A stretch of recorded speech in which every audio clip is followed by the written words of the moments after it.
السلام علیکم، آپ دیکھ رہے ہیں سب کا پاکستان نیوز UK۔ میں ہوں نائلہ بھٹی۔ آئیے ایک نظر دیکھتے ہیں آج کی یہ خبر۔ برطانیہ کی مشہور سماجی شخصیت ڈاکٹر لیاقت ملک کی جانب سے اپنے مرحوم والد محترم کی یاد میں دعائیہ تقریب کا اہتمام کیا گیا۔ ڈاکٹر لیاقت ملک کا کہنا تھا کہ اپنے مرحوم والد کی یاد میں برسی کی دعائیہ تقریب کروانے کا مقصد ان کی خوبصورت یادوں کو تازہ کرنا ہے۔ عرفان ملک نے اپنے دادا مرحوم کو یاد کرتے ہوئے اپنے بے انتہا محبت اور عقیدت کا اظہار کیا۔ عالم نے میزبانی کے فرائض بخوبی انجام دیے۔ مزید تفصیلات جانتے ہیں میاں عامر علی کی اس رپورٹ میں۔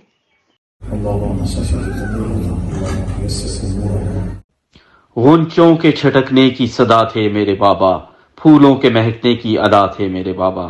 برطانیہ کی مشہور سماجی شخصیت ڈاکٹر لیاقت ملک کی جانب سے اپنے مرحوم والد محترم کی یاد میں دعائیہ تقریب کا اہتمام کیا گیا۔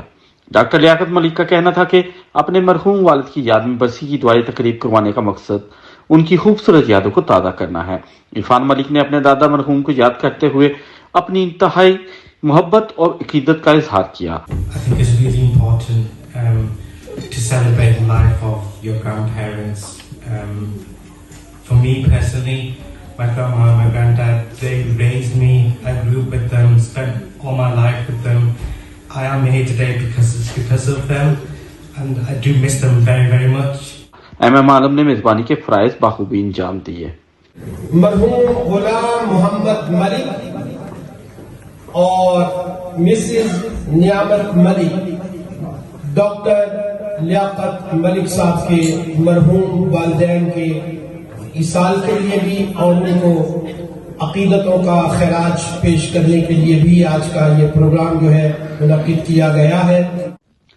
برسی میں ڈاکٹر لیاقت ملک کی محترمہ بہن کشور ملک، منظور ملک، غفور ملک، مقبول ملک اور ان کی پوری فیملی کے ساتھ سیاسی، سماجی، کاروباری، صحافی حضرات کے علاوہ دوستوں احباب کی ایک بڑی تعداد نے شرکت کی۔ دعائیہ تقریب کا آغاز تلاوت قرآن پاک نعت رسول مقبول سے کیا گیا۔ بسم اللہ الرحمن الرحیم۔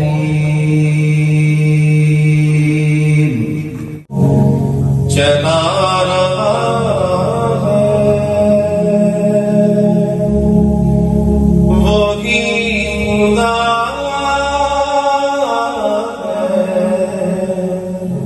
ڈاکٹر لیاقت ملک، عرفان ملک، مقبول ملک اور دیگر شرکاء کی جانب سے مرحوم کو یاد کرتے ہوئے ان کی زندگی پر روشنی ڈالی گئی۔ بعد میں کہا کہ he loves his more grandchildren more than us. وہ میرا nephew ہے ندیم ملک، and وہ ان کے ساتھ چھٹیوں میں پاکستان چل گیا۔ he's only 8-9 years old. تو وہ اس وقت he became ill there.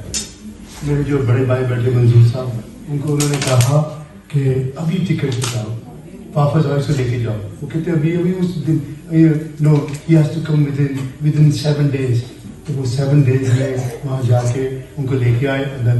This is kind of my dad was very happy. Mummy نے مجھے envelope میں 20 pound دینے اور ڈیڈ نے مجھے چیک دینا جو مرضی۔ And I am a strong believer we need to share prosperity, not try and hide it and divide it and try and keep it separate. علی عثمان حجویری داتا گنج بخش کے خادم نے مجھے پوری رپورٹ دی اور میں نے اپنے ٹریول ایجنٹ کو کہا کہ میرا ٹکٹ 16 کا کینسل کر دوں۔ میں کہوں گا کہ my father was my hero. Everybody's father is a hero. لیکن جو میرے ماں باپ نے میرے لیے کیا، I was the youngest, they loved me. And I got the same love from my sisters as well, and my brothers. When my mom passed, I remember my mother saying, "Why are you crying? I am your mother." Please give her a big hand. What he gave us, you can see everything. And the most is that he taught us is to be humble and always give to others. یہ تقریب کچھ منفرد سی ہے. And I have to say hats off to Dr. Hats off to you in many ways. When we were doing it, میں نے کہا doctor صاحب یہ جو آپ کر رہے ہیں نا، I have seen you setting the trends. مرحوم کو یاد کرتے ہوئے ان کی یادوں کو تازہ کیا گیا اور مہمانوں کے لیے کھانے کا بھی خصوصی انتظام کیا گیا۔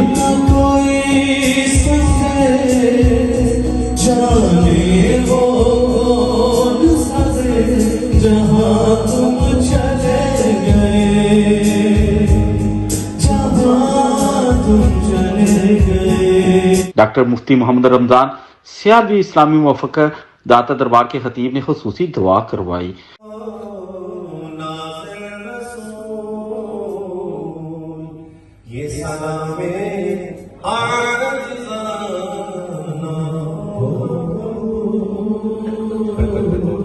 ربنا اغفر لي ولوالدي وللمؤمنين يوم يقوم الحساب اللهم صل على الاسلام وتوفنا مع الايمان اللهم صل على رپورٹ میاں عامر علی، مانچسٹر، UK۔